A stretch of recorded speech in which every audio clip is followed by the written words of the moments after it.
Previously on Podcast Without Pretense. It's times like these that I wish I had listened to what my mom told me when I was a kid. So I put the lime in the coconut, and I'm just still waiting. Hi, I'm Jonathan Strickland. I'm Aya's actor, and I'm Eric Sandine. Eric Sandine is not here, and No. Ayaz, you're supposed to drink them both up.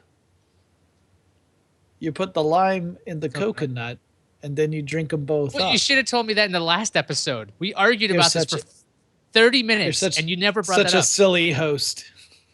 Can't believe, man, busting out a Harry Nilsson reference in your previously on. I'm sure all half a dozen listeners that we still have appreciate that reference.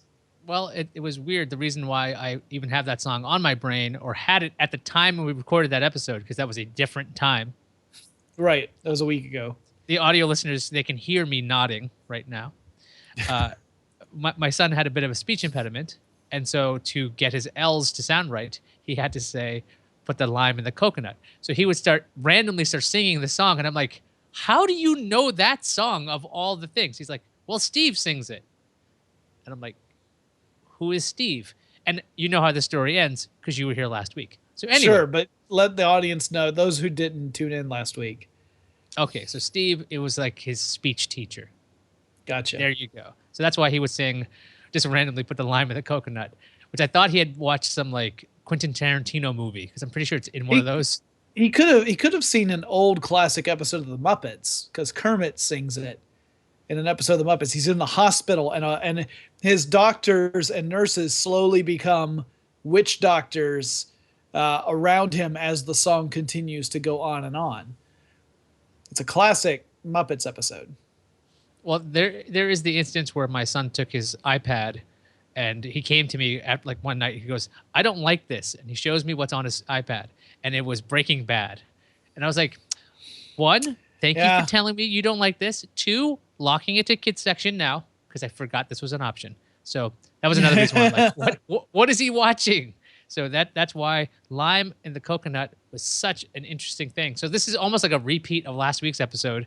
Yeah, we're sorry about that.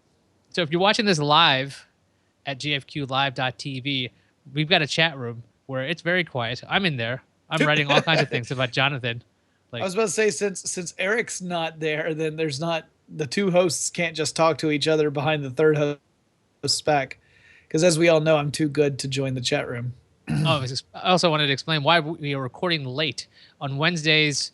Oh, this is going to change anyway, so never mind that. Yeah. Today we're recording late at 9:30 instead of 9 o'clock Eastern, because first of all, Eric's not here because of what sounds like the most made-up excuse I've ever heard. His cat has fleas, so he wants us to do the show. So I said, okay, that sounds like bullshit. And then Jonathan was late because he injured a friend. No, wait a minute. That's not right reporting. Jonathan, no, a friend was injured. Okay, so a friend of mine was doing some work. I think he was helping set up a stage, like a theatrical stage. Fell off a 12-foot ladder onto his back, broke several ribs, had a partially collapsed lung, suffered a mild concussion. And so a group of friends have all been taking turns bringing food over to his house for my buddy and his wife, who's also my friend, and a person who's staying with them, to try and help them, because they've been looking after the guy while he's recovering. And these are friends who are also in the Georgia Renaissance Festival. So once I heard that this guy was really badly hurt, I mean, this is a guy who he has a very high tolerance for pain, and he's clearly in pain. Once I knew that he was hurt, I ended up actually writing to the director for the Renaissance Festival and said, if you need a little extra help because this guy's hurt, let me know. So now for the first couple of weeks, until this guy's in fighting shape, I'm going to be the bad guy at the Georgia Renaissance Festival, and now I've got to fight people. You mean that literally? Swords. Yeah. I mean, I got to use... There are literally rapier fights worked into the festival show.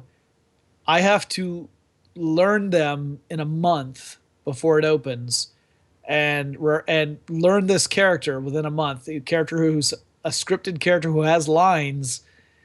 Not to mention figure out how I'm going to do all the improv bits throughout the day, uh, in a month. So that's going to be fun. It'll be a challenge. This story is nowhere near as funny as I was hoping. So, in deference to Sorry. your friend, I'm not going to even say anything stupid. I did say stupid stuff in the chat room, but Well, I did not mean, say it like here. it was a really serious injury. He's recovering, so that's good. But yeah, they're just at a point where that family is, in order to look after him, it's just rough for them to be able to also go out and get food and that kind of thing. So all the friends are kind of pitching in and helping out while he recovers. So that's why I'm late. I had forgotten that we were doing that. My wife had told me, but I've just been so scattered because of South by Southwest and everything. Because I started work not this past Monday, but the Monday before, worked all the way through the week, flew to Austin on Friday, worked all the weekend, flew back to Atlanta on yesterday, went into the office again today, wrote a script, 2 write-ups, plus did a live stream. So yeah, I'm just like, I haven't figured out where I am yet, like in the grand scheme of things. So how was South by Southwest this year? I've never been. I heard it's already over, like as in not the whole thing, but like it's been done. People think it's not cool anymore. Is it still cool, even though Lucha Underground was there, which sounds like it'd be fun? Uh, I don't know how cool it was. I'd say that, I mean, I had a good time. There were some fun installations. Since TV has gotten really big again, there were a couple of television series that had some fun interactive installations. Mr. Robot had like a carnival set up, including a Ferris wheel and skee ball and pinball and arcade games, and all on free play. And so I rode the Ferris wheel a couple times. That was fun. Game of Thrones had a walkthrough exhibit, and you could also get a picture on the throne, which I did. That's my new Facebook profile picture. There was a Star Wars TIE fighter that was apparently about life size, but I never got a chance to see that. It was on the other side of town from where I mostly was. So there's some stuff like that was kind of fun, like just this interactive, larger than life kind of stuff. I don't know about the parties because really I was too busy supporting the Atlanta stuff to really venture out. And also I'm just not much fun. I don't drink, and I don't particularly like being around people who are drinking a lot. I mean, like a lot. So I tend to just avoid that. So I didn't really hang out with that too much. But the panels were fine. I actually went to 3 of them and thought that they were pretty interesting. And then I moderated a panel, so that happened. And then were you asked to moderate, or did you just decide to step in? Was you just getting out of hand? You just like let me put it this way: I wasn't asked to moderate. I was told to moderate. There is a difference. Interesting. You were assigned.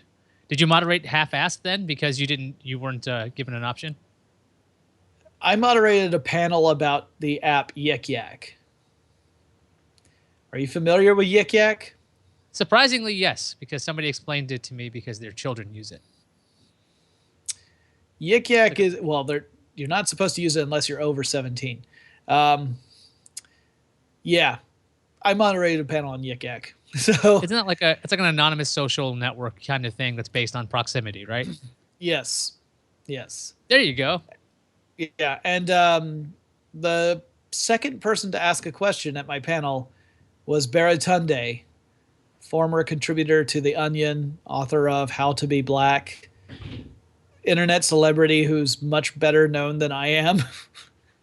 So when he got up to ask a question, I was like, oh no. I was having an experience where I was thinking, well, at least this particular thing that's happening is pretty much confined to this room, because South by Southwest does not allow videotaping of panels. You can't do that. You're not allowed to. So I thought, well, it's pretty much kept here. That's fine. And then when Baratunde asked a question, I'm like, okay, no, it's not. but it was just rough. It was a challenge to moderate the panel. I don't think I did a particularly great job, but all the video work I did, I'm proud of. I'm proud of our crew who busted their butts over several days to try and get as much done as possible. But yeah, if I had it to do over again, I would definitely do the panel differently than it turned out. It wasn't like it was terrible. I just wasn't satisfied with my particular performance. Granted, I was the least important thing about that panel. The founders were more important. By the way, do you know the founders' names? Don't look it up. But do you know their names? Not in the least. One of them is named Tyler Droll. Okay. The other one is named Brooks Buffington. Is he a porn star? No. At least Is not that his that I given know name? of. Buffington. Yes, Brooks Buffington. Buffington. Buffington and Droll. That sounds like a comedy duo waiting to happen. I know. I introduced them. So so anyway, You sound beaten up. I mean, you all right? it was a hard week of work, and it's still not over. Right? I haven't had a day off for more than a week now, so I'm a little worn down. Also, to do those videos, you know how it is, Ayaz. When you're about to do a video, you've got to be high energy. You've got to maintain that energy throughout the video, because if you don't, it really shows. Mm-hmm. So we shot videos all week long, and so you having to keep maintaining your energy level. Plus, you're running around to different locations, so you get better backdrops for whatever the video is. It just takes a lot out of you. So I haven't recovered yet, and I'm still pretty tired. I will say, however, the South by trip, there were a lot of really great things that happened. I mean, like I said, I'm really proud of most of the work I did. But also, more importantly, I ate so many awesome tacos. Yeah, if you weren't following Jonathan on Twitter, you missed out on his taco fascination. Although I don't know if there were any pictures or videos of these tacos, which I'm surprised. I uploaded some pictures. I uploaded a picture of the Roscoe, which is a chicken and waffles taco. Right, I saw that one. That was that thing didn't look like a taco, but it was though. Like when you folded that sucker up, it was a taco. It was a thing of beauty. It was so good. I had it twice because I liked it so much the first time. I went back. Wait, hang on. The amount of energy and happiness you have about just talking tacos, okay? Yeah. Versus I perked up, right? Yeah, you got excited. You're happy again. So anytime you have to do a video from now on, if you got nothing inside, you got to be like, like I'm talking tacos. We're talking tacos. What I gotta hope that Torchy's opens up an Atlanta branch, because those were some damn fine tacos. The other thing, Ayaz, have you ever been to Texas? Never. I have never been to Texas. So everyone that I ran into in Austin, Texas, was remarkably friendly. And I'm used to people being friendly in Atlanta. Atlanta's a very friendly city, but Austin, well, first it felt like everyone was genuinely friendly. You don't always get that in Atlanta.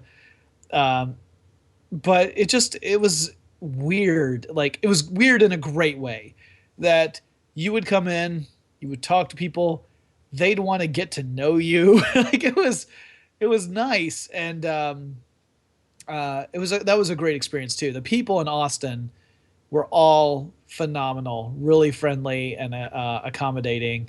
So that was great. So yeah, I mean, it was, like I said, it was a lot of work. I wish I had had time to see more. I actually ended up only having about 2 hours of free time to really explore stuff before I had to do more work. So I didn't get to see as much. Like I said, I didn't get over to the Star Wars stuff. And the only party I really went to was I stuck around at Speakeasy, which was the bar that I was staying in for the How Stuff Works work. That was our base of operations, and I stayed there after the Stuff You Should Know podcast had concluded. I stayed there for about an hour, so I left at around 9 or 9:30, not too late. because I'm boring. And then I went back to the Airbnb that we were staying at. 6 guys in an Airbnb that had 3 beds and Sounds one cozy. couch. You were We saying ended how up, friendly Texas was. I guess you guys got pretty friendly. yeah, no, but see, that's the problem is that we aren't from Texas, so we were not friendly. No, we had 3 beds, we had 3 bedrooms, and then we had a couch, and then we ended up going out and buying 2 air mattresses to supplement the rest. And so there were 3 people sleeping in the living room, 2 air mattresses and a couch. And then we had 3 bedrooms, including the master bedroom. So I claimed one of the bedrooms for the first 2 nights because I had so much video work. I was concerned that if I did not have the privacy and I couldn't just rest and focus, that I would do a really crappy job. But then after Saturday, I guess after Sunday. So yeah, Friday night and Saturday night I stayed in the room. Sunday, after I was finished doing even more video, I gave the room up to someone else on the crew so that they could get some sleep. And then Sunday and Monday I stayed in the living room because I figured at that point most of my work was done. I had one video to shoot on Monday, a live stream to do on Monday, and I had a podcast to record on Monday. But I only had to look decent for 2 of those, so I gave the room up to a crew member and stayed in the living room that night and the following night, which was it turned out to be fine because unlike first of all, I'm 10 years older than just about everyone else who was there. So I would get back to the house, and since I don't drink or anything, I'd just get back to the house. I would relax and fall asleep, and I would be dead asleep by the time they got back later that night because they'd be out partying and stuff or shooting video. And so it ended up not being a big deal. In fact, I probably could have not bothered with the private room at all just because I fell asleep before anyone else did. But I was trying to play it safe. However, next year, I will book my own room. Sounds like a plan. Today, by the way, is March 16th. When we're recording this, it's Steve Austin Day, 3/16, and I do not have any beer today, which is unfortunate. Do you have anything that you're going to like? You're going to open a can of whoop ass today? No. Instead, I'm going to look at WWE Roadblock again and wonder exactly why they bothered to have it. So since Eric isn't here, we're going to talk wrestling. If you don't Let's like wrestling, professional Fuck wrestling. you. Well, I wouldn't go that far. It's like, no, that's fine. You don't have to like it, but you might not like the next conversation that's about to happen here. You didn't like my rambling diatribe about South by, so it doesn't matter. Let's continue to not like this episode. Okay, so wait, is it me or the audience? Who are we yelling at right now? Everybody. Okay, fuck everybody. That's another title. I need tacos. I really would like some tacos now. I wish it wasn't so late. Anyway, so I thought the whole idea of Roadblock, conceptually, is really just a test of the network streaming to see how it's going to do for Mania, just to see how it's going to hold up. Because there's like a giant gap between, and I believe when it first rolled out, when the network first rolled out, there was, I think Elimination Chamber was like the warm-up one to see how the network would survive. And for Mania, it's been fine the past couple of years. So I'm sure it'll be fine this year. That's what I'm assuming the reason what it was for this. It's like, well, you know what? Let's try it out. More of a test because nothing of note, storyline-wise, happened on the show. So I think ultimately, it doesn't really matter because I don't think that Mania is. I mean, people will watch it because it's WrestleMania, but I can't imagine that's in that much demand. The one match I think people are interested to see how it plays out is Undertaker and Shane. But I mean, I don't think people are particularly curious about Brock Lesnar versus Dean Ambrose. And I certainly don't think people are clamoring for Triple H versus Roman Reigns. So well, that's going to be a train wreck, essentially, right? So the match itself could be fine. Reigns versus Triple H. This guy, they've been trying to push down our throats, Reigns, for like, what's 2 years now? And 2 years, yeah. He's getting somewhat booed.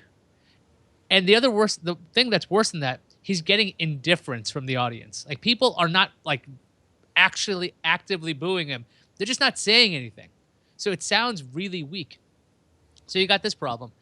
The audience at WrestleMania is usually quite, they call it smart. So they like certain wrestlers who are not named Roman Reigns. There's a good chance there's going to be so much craziness with the audience because they've sold something like 70,000 tickets or 80,000 tickets for this thing so far. So imagine what's going to happen when this guy comes out, just like last year, where the audience turned on him easily. They were booing everything Reigns did, any offense he had, and he's going to have way more offense, and he's probably going to win this year. So I'm just really curious how that's going to play out. On top of that, you've got Triple H, who's the heel. He's the bad guy. But there's a problem with that because Triple H also is the face of booking for NXT. And pretty much universally, people think that NXT is a better product than mainline WWE stuff is. And so Triple H is viewed as a positive personality on the NXT side. He comes out and he greets the crowd, and the crowd loves him because they love the product. They love NXT. So you've got a guy who is coming across as a baby face on one product, but he's booked as a heel on the other product. And so the smart fans are cheering Triple H for two reasons. He's not Roman Reigns, and also they like what he's done over at NXT. It is a complicated thing, and part of the real problem here, and it's, the cat is out of the bag, so it's too late now. But part of the real problem here is that kayfabe doesn't exist anymore. And kayfabe, for those who don't know, is the veil. In front of kayfabe, wrestling is presented as real. Behind, there are all the secrets, like all the things that are going on behind the scenes, where the stories are being put together. People are told whether or not they're going to go over, meaning they're going to win, or they're going to job, which means they're going to lose. Kayfabe doesn't exist anymore. It's been stripped away.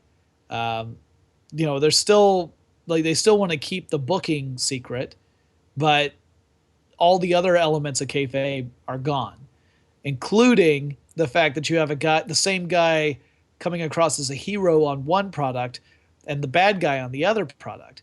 And you need at least some semblance of a foundation there for fans to buy into it. So I think that's a big problem. And also, all right, so WWE Roadblock, I've heard the argument that it wasn't meant to push any stories forward or change anything. And I'm like, well, why call it Roadblock then? Because that's in reference to the road to WrestleMania. And Roadblock was not a roadblock on the road to WrestleMania. If anything, it was maybe a speed bump. So I thought it was pretty ridiculous. The Dean Ambrose Triple H match was actually a pretty good match. Yeah, it was good. First Triple H worked his ass off, and I don't say that lightly. I personally don't care for Triple H's ring style, but he did a great job in that Ambrose match, which unfortunately sets the bar for Roman Reigns, who wrestles a totally different style than Dean Ambrose does. And if Ambrose can get that good of a match with Triple H, then Roman Reigns sure as hell better at least equal it for WrestleMania. Yeah, no, it's not going to happen, and that's a problem. That's what I'm saying. It's not going to. So here's the thing. Like, it could be. They could be working on this match, and let's imagine they've worked on this match for like 3 months. Think like Hogan Warrior, because when Hogan Warrior happened in WrestleMania 6, you got two guys who essentially, they have limited in-ring abilities, or at least they've demonstrated limited in-ring abilities. If you ever watch Hogan in Japan, it's really weird because he pulls out all kinds of crazy shit like spinning arm bars, and it's like, you can do that? Who knew that? Anyway, Hogan Warrior looked like, by all accounts, would be a mess. And it turned out they booked a really good match because they spent like months on it. They practiced it. They had a good agent to help with the thing. So if they really are trying, maybe they've actually put a lot of time into this. This is Triple H's match. They probably will do a lot of time into this so it doesn't totally fail. And Reigns is supposed to be Vince's pet project, which I don't know how often you'd have to hear the audience boo the thing you do. I mean, like, look, if we did this show, which we do, and we have Twitter, people could totally run us down if everyone was booing us for this. I think at some point we'd be like, maybe we need to change direction, you know? Or maybe Just we'll just bit. have a Skype call between the three of us and not make it a fucking podcast. Yeah, it'll just be, hey, how's it going? And then like we won't record it, and that'd be the end of that. And it would have more swears. Ayaz and I would talk about wrestling, and Eric would just start drinking beer. Yeah, that's the thing though. We would keep a video up of it though. That'd be a good thing to have to say. An animated GIF of that when he's not in. That'd be a good idea. It's like, what do you think, Eric? And like, all right. Oh, I'm sorry. He's drinking. We'll have to ask him later. Or picking cat fleas out.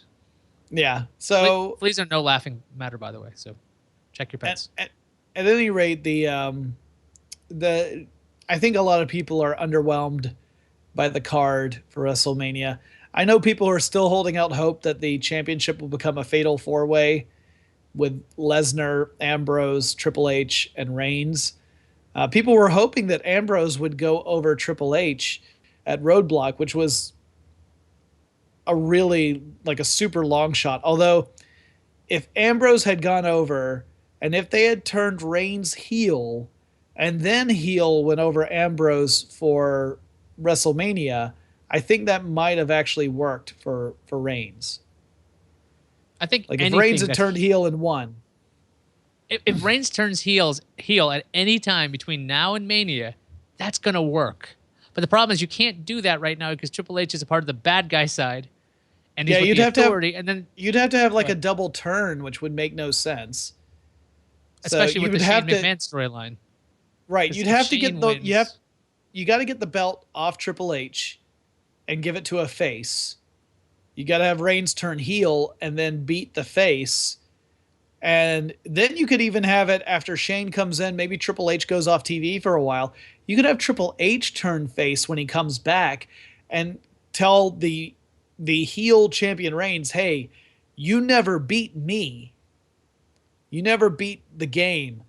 So I want a shot at the title. Have Reigns go over Triple H again as Triple H as being a face, cementing Reigns as a heel champion.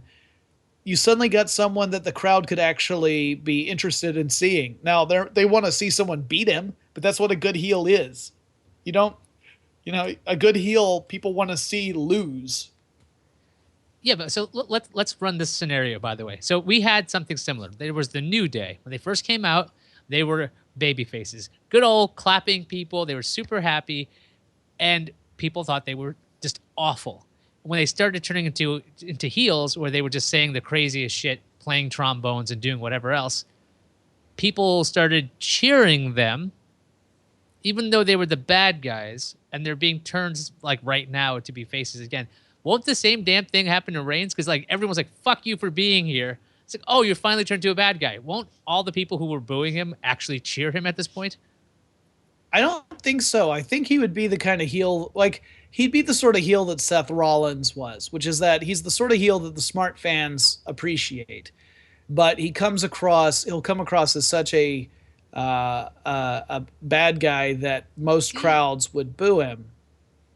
I don't know if people appreciate him. People appreciated Seth Rollins' in-ring work, his ability in the ring. He could talk pretty well. He could do pretty much anything and work with anybody and make them look good. Reigns doesn't really do that. He has good matches with guys who are good, but he doesn't carry anything. So, and I think that's why. I think that's no. He can talk. He just can't talk scripts. So that's the other problem is that WWE scripts everything out now. So guys aren't given like, here are the things that we need you to get over and just go out there and do it. Instead, they're given a script where they have to memorize the stuff. And he doesn't come across as genuine. But in his interviews where he's just being himself, he's much more compelling. So I think if they drop the whole scripted approach with him, let him be himself a bit, that would help. I also think that if they turn him heel, then he has to get better because heels traditionally are the ones who are in charge of a match in the middle of a match. They're the ones who are dictating the pace and what's happening. Generally speaking, it's very rare that you have a face who's calling the match. So he would have to get better, and it would eventually make his future face turn more likely to work. Because telling everybody that he's a hero when they don't want him and forcing him to be that hero when they don't want him, that's a surefire way to lose. The weirdest thing is that they've got history of this that they can point to. History that's related to Roman Reigns, because this is what happened with The Rock. When The Rock, before he was The Rock, when they were trying to make him a face and he was just being this big smiling baby face in matches, no one accepted him. It wasn't until he turned heel and became, the people's champion version of The Rock, people started to notice him. And then eventually people started to really like him, even though he was still acting as a heel. And then he was sort of a tweener, kind of like Stone Cold was, until eventually he just became full-on babyface again, except he's a babyface with attitude.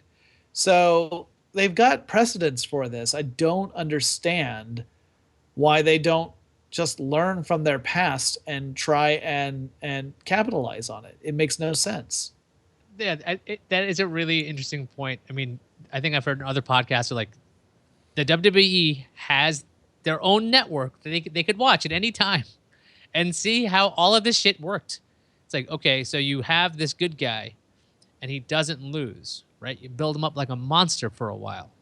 They did this with Brock Lesnar like in 2002. Like they know how to do this. It was fairly recent. They could do this. You have somebody win, or you let them develop over time instead of them immediately pushing them up top there, because that takes a lot of work for that to happen. But this idea that they don't know what they're doing when they've obviously made stars before, they could just copy their own shit. It's Steve Austin Day. Just when Roman Reigns was acting like Steve Austin, like breaking all kinds of shit like months ago, that was cool. It was interesting. He's beating up everybody. He's no longer just like, oh, well, the odds are against us or against me. I'll beat you. It's like, I can and I will. It's like, fuck you. I'm going to destroy you for this. This is awful. I'm not accepting this kind of thing. The other thing is, I think a lot of it has to do with, go ahead. No, go ahead. Finish your thought. Oh, yeah. A lot of the stuff has to do with Stephanie McMahon being such a big heel now because there's no comeuppance. She consistently can talk down any of the men. She can out-talk like almost every guy on the roster. And she's amazing on the stick. She destroys them entirely, and there's nothing the guys can do about it because, well, hitting a woman, that's insane. In the Attitude Era, that was actually okay. It's a whole different time 20 years ago. But, like, almost, that's a long time ago. You still shouldn't do it, but that's a different show then. Now, they're like, oh, by the way, so that lady was running for Senate or something, so we definitely need to make sure that the company doesn't show anything like this. But there's no comeuppance for this person. So no matter how good you get, no matter how great you are, there's always this like bitch slap. Like, you stay down here, I'm up here, and you'll never get past it. The reason why Austin got over is because he got over on McMahon. Like, he beat his boss. If you never beat the boss, like, that's just idiotic. It's just it's only idiotic if the boss is a heel, right? Yeah. It's only idiotic if you have this authority that is constantly behaving in a self-serving way, ostensibly in the name of it's good for business, that's been the narrative for the last couple of years. That's what brings us to the Shane O'Mac versus Undertaker match, right? Like, if Shane wins, he gets control of Raw, and thus in that way Stephanie gets her comeuppance because her own brother takes away her power on the main show for WWE. I honestly don't. I mean, if they don't have Shane go over, I don't see what the point was of even booking that match. If they do have Shane go over, what the hell does that do to Undertaker, seeing it's a guy who's only ever lost at WrestleMania once, and that was to Brock Lesnar? Yeah. Unless you have like all the Wyatts come in and somehow sabotage things, or Mick Foley comes in and starts beating up on Undertaker to give Shane an advantage. There's just no credible way for Shane to win in a Hell in a Cell match, which is supposed to be Undertaker's specialty match. Like, I don't see an easy way out with that. This storyline is extremely vague. There's like not enough details as to, one, why is the Undertaker okay with fighting Shane McMahon when Vince told the Undertaker to do it? Is he a bad guy now? Are people going to boo The Undertaker at WrestleMania? Don't they want Shane to win? Because if Shane wins, that means the Authority is essentially fired. Also, they said that Shane would get Raw. Does that mean the Authority has Thursday Night SmackDown and any other show? There's been zero explanation to any of those questions, by the way. It's just been, well, if Shane wins, he gets control of Raw. Undertaker will be there, and he's willing to fight Shane. And they've had interactions, just like one, I think. But it makes zero sense. And this idea that you have a 50-year-old taking on I think a 46-year-old part-timer versus part-timer in a Hell in a Cell, which means it can be sloppy like crazy, and they don't have to actually wrestle. They can just like fight, slam each other into the wall. The thing I'm expecting is there has to be, like you were saying with the Wyatts, there has to be like 20 people interfering with this. Like every wrestler who has ever been a Texan will fucking show up, because the Taker needs to lose to get rid of the Authority. So in theory, either Taker just lies down and says, fuck it, I don't want the Authority here anyway, which explains why he would take a loss, because he chose to take the loss. Or we're going to have like no finish, which makes no sense at WrestleMania, because that's the one that's supposed to have all the clean finishes. So that's an intriguing thing to watch, as in there's no real good way to write your way out of this. So I'm very curious how they're going to do it, because they got to do something. Time's ticking. Yeah, I got to admit that if I were sitting there thinking, like, who do I book against The Undertaker, Shane would not have jumped to the top of my list. The guy has been known to take some crazy bumps in the past, but that was 10 years ago, more than 10 years ago. So it's really weird to see. I assume that he's going to go over. I've heard that there were tickets on sale for events that had mistakenly already been titled Raw versus WWE, which suggests that there's a brand split coming up, which we've seen before. I don't know that their roster can really handle being split in half. I mean, they're already down so many superstars who are on the injured list. It seems weird to, hey, let's divide these guys up so there's even fewer of them. Unless they move a bunch of people up from NXT. There was a crazy idea that SmackDown would become like giant NXT Plus or something. Like it'd be more like that show. They might combine them, since NXT is touring. It's like a lost leader still. They don't make a lot of money. They don't make any money on this. So if they could make more money in there. You know how much a ticket to NXT costs, right? Usually, well, you mean at full sale? Yeah, if you're not a student, if you're a student, you go for free. But if you're not a student, what do tickets cost? $10, 20 for ringside. That's not going to do it. So that's why they've been touring, and they've been testing that out. Oddly enough, they're coming to Poughkeepsie in April, and I was like, "Is it worth it? Can I get out there?" And I think floor seats were like totally worth it. Floor seats were like $75. I'm going to go to NXT Takeover really? again. Wow. Yeah, 70. Okay. Well, it's New York, right? So I'm going to go to Takeover Brooklyn, like I did last year, which I really liked. Thankfully, SummerSlam's in Brooklyn this year. Again, I think it's going to be this year and next year, because they sold out. WWE sold out NXT, SummerSlam, and Raw, like 3 days in a row, and so they're like, "That's good. People like us here." So I will be going to both of those. I'm not going to Raw. It's Monday. I don't really like going on Mondays. Well, but just I'm looking forward to that. If Shane wins, maybe you will be going to Raw. No, I can't. Listen, I can do, 2 hours or 3 hours of NXT and then like 4 hours of SummerSlam. But to sit through another 3 hours and spend a shit ton of money on beer and pretzels and whatever the hell else I'm going to eat there, I mean, it's just not worth it. It's just very expensive. So it's basically like, this is my little mini vacation where I'm like, I'm going to go sit in the box, because I like sitting in a box. Well, the other thing that was interesting about Roadblock, kind of bringing it back to NXT, is that they had so many NXT matches in there, or NXT wrestlers in there. Wasn't it just the one? See, they had the Enzo Amore tag team match versus Dash and what's his face. But you also had Sami Zayn, who I guess is getting moved up into the main roster. He's technically on the main roster now. That's the thing. Oh, is he? Okay, so they moved him up. All right. Yeah. Yeah. So, I mean, there were a couple of little instances there where you're like, okay, so we're getting to see a little bit of NXT stuff creeping its way into a main WWE show. So that's interesting. I don't know. if they're toying with moving other people up. I mean, when Enzo and Cass came out, the crowd really popped for them, and they loved his intro, which he does every time he comes out. I love that intro too. It's so over the top and ridiculous. Enzo kind of reminds me of a combination between DDP and Road Dogg. Enzo does? Yeah, because Road Dogg would always do he would always start the intro live, like, oh, Yeah. you didn't know. Well, except Enzo's like that, except he's like, he does his rundown about, you can't teach that in his introduction. But because he's just so kind of New York, New Jersey in his delivery, that's what makes me think of DDB. Okay, I can hear that now. I just think it's kind of like a grating voice, or like it's kind of, what's the word? Whatever. There's a word, but raspy. But yeah. Yeah. But yeah, so that was it was a decent card, I thought.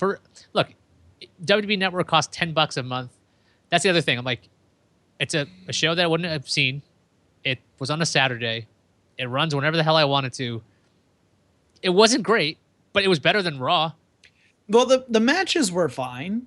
The matches weren't terrible in that show. It's just it didn't progress anything. It didn't serve any real purpose.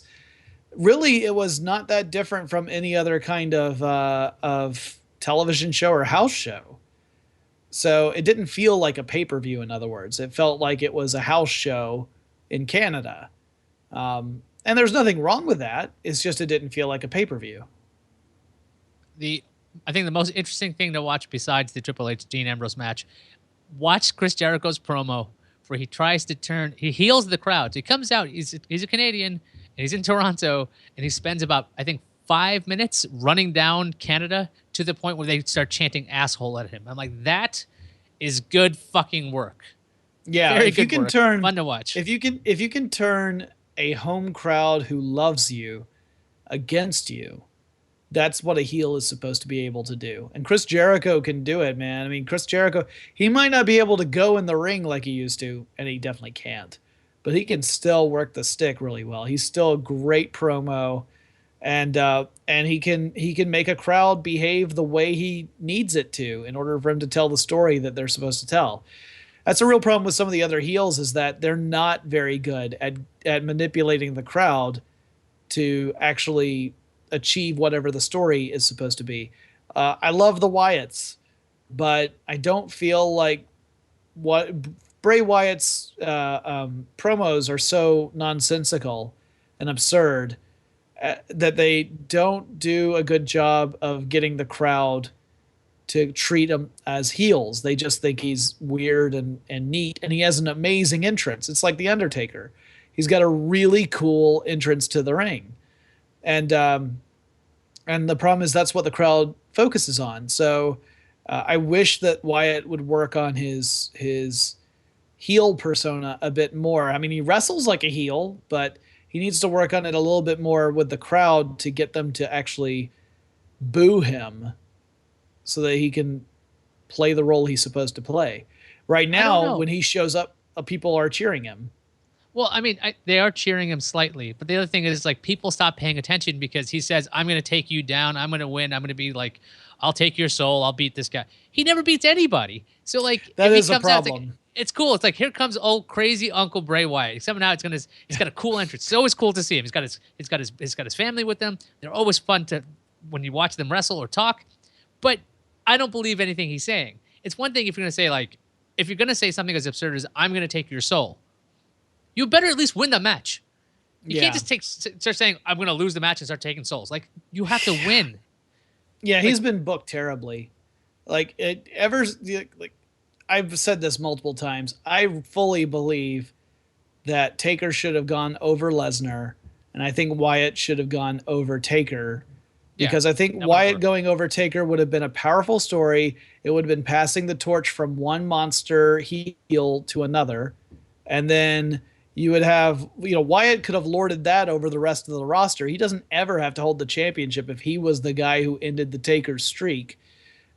He could really behave like a force of nature, even though his work in the ring isn't like on a level of Undertaker's. Even today, I think that would have been a much more powerful story.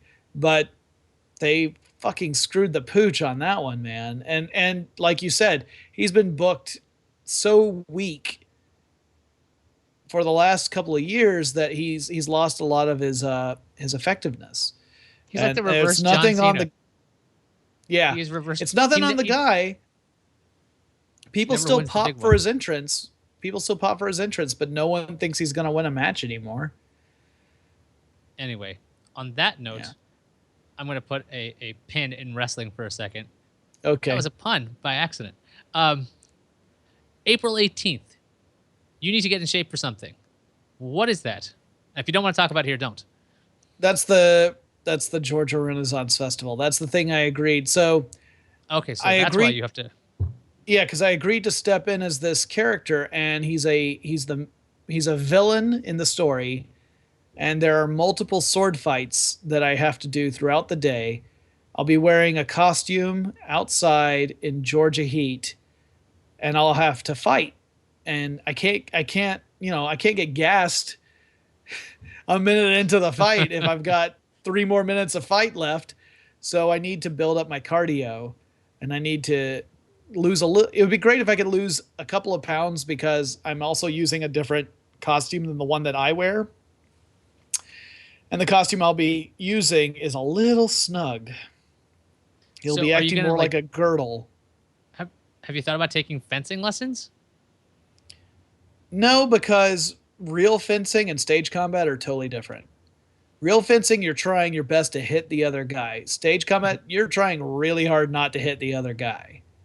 But wouldn't that get you in the right shape for exactly what you want to do, other than the pulling back on the It stab? gets you in the right shape, but you're in the wrong mentality. I mean, it's like there's certain things that it would definitely help with, but I'm more likely to do some. I'm thinking about doing some kickboxing and some running. I did a couple years ago. I did kickboxing and dropped probably about 10 pounds when I was doing it, and I felt great. But then I'm it's one of those slippery slopes, right? You start missing workout times, and then after you missed a couple, you just start making up excuses. When I say you, I mean me. And pretty soon you're just out of the habit. And it is a habit. It's something that you have to work on to do regularly in order to see results and to stay motivated. And I just one day let it slip, and then I kept letting it slip, and then I stopped. So I'm going to try and start that up again. Sounds like we're going to do an ad for DDP Yoga now. We're not doing an ad for that. No, I have, however, actually thought about looking into it. I just don't know if I would. Have you ever done yoga at all? I've done a little bit, but only as a warm up before a performance, because yoga is actually really good to stretch out before you do stage combat. You want to be stretched out before you do those things, because often you have to do falls or rolls, and it's much better to be loose for that kind of stuff. But that's the only time I've ever done it. The one thing, so like I've done like yoga through like P90X and X2 and X3, whatever. So there's all these yoga things in there. And I tried DDP yoga once, but he calls all of the moves different things. So like Warrior 1 isn't like Warrior 1. It's like tough guy pose number 2 or something. And it's like, okay, it's really jarring if you have a vocabulary in your head as to what to do.